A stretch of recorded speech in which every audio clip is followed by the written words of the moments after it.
guest this evening is one of the biggest stars in the world. Now you can see him in the film Copland. Let's take a look. We got a crime rate here of about what?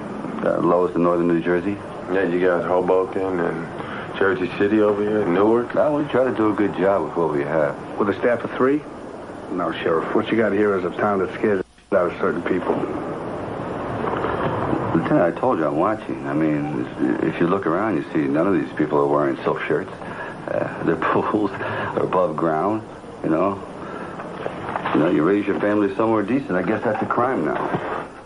Ladies and gentlemen, please welcome Sylvester Stallone.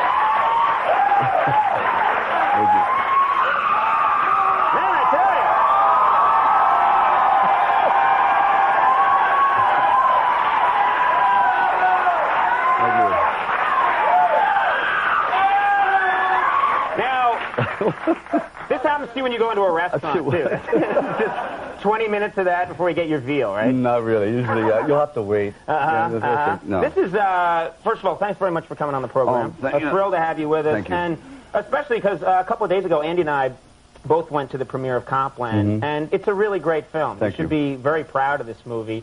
People that don't know about this movie, I guess it opens Friday. The 15th, yes. Okay. This is an unusual thing that you've done. You're playing a guy that's very different from most of the people you play. I mean, you're playing a guy who gets shoved around a lot. He's very, and for lack of another, he's kind of a loser. Yeah. He is. You know, and he's not going to swing at me now. No. No. But he is. It's a very different part for you, and you do it great. You play this guy great. Well, I had a lot of practice. It's growing up.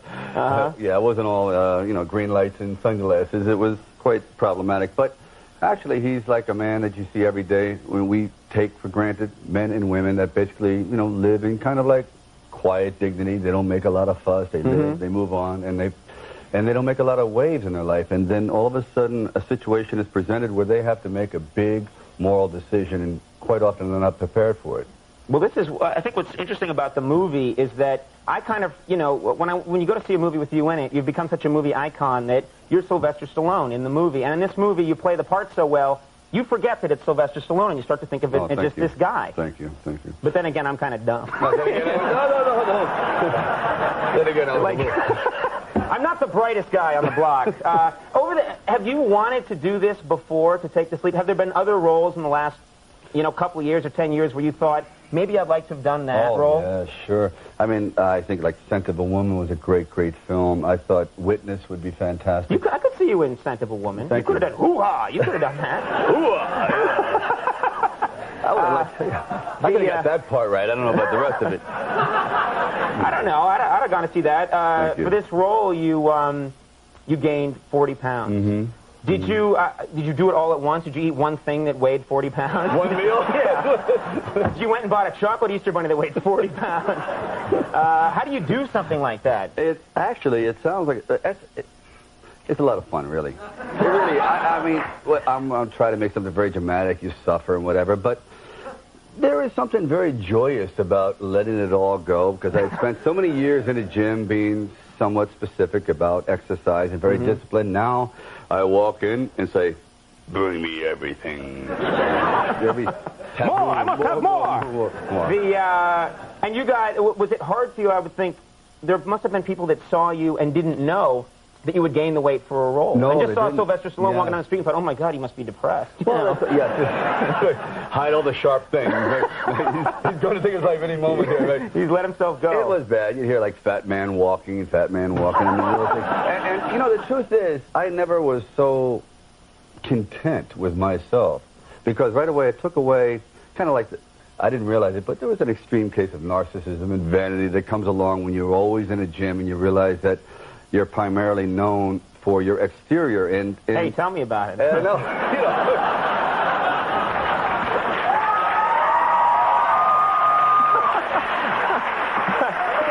I would think, but you bring up a good point. You did, I would think that it would be hard for you to really let yourself go like that. Actually, I didn't realize it was like, I felt it was like a psychological dependency because all this time I thought, oh, well, exercise, whatever, it's just a hobby.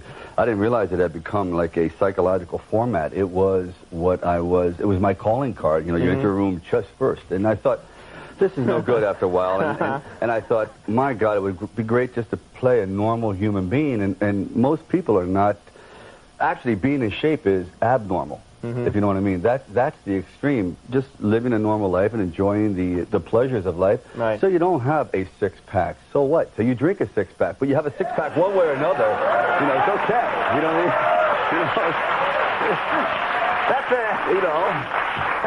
That's kind of a weird public service announcement you just did. You want a six-pack? Have a six-pack. One way or another. Well, we should show a clip right now of the film to give people another taste of what we're talking about. Do you want to set this up for us? Which one is this? I believe this is where you're with De Niro, and you've decided finally he was pressuring you to oh, yes. to give in some evidence. You didn't do it, and you've decided now, I think this is the right one to come forward.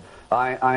I finally want to help. I've been reticent because I know the secret. I know who the bad guys are, but I didn't want to reveal anything. But now I know it's gotten out of control, and I have to do the right thing, and he's not exactly receptive anymore. Let's take a look. What is this? You came to me, to my town, with all these speeches, and you're talking about doing the right thing, and I'm doing the right thing. What's going on? What are you doing? That was like 2 weeks ago. 2 weeks ago?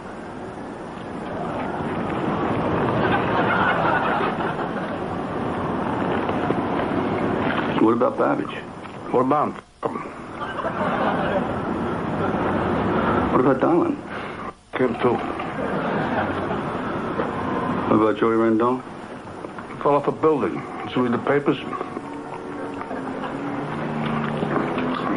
Listen, Sheriff, I'm really sorry to have awoken you from your slumber, but it's over.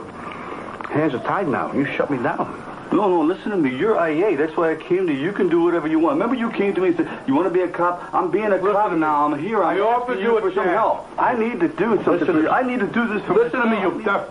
I offered you a chance when we could have done something. I offered you a chance to be a cop, and you blew it. You blew it. That's a great scene. Hey, can you hang out for this one more segment?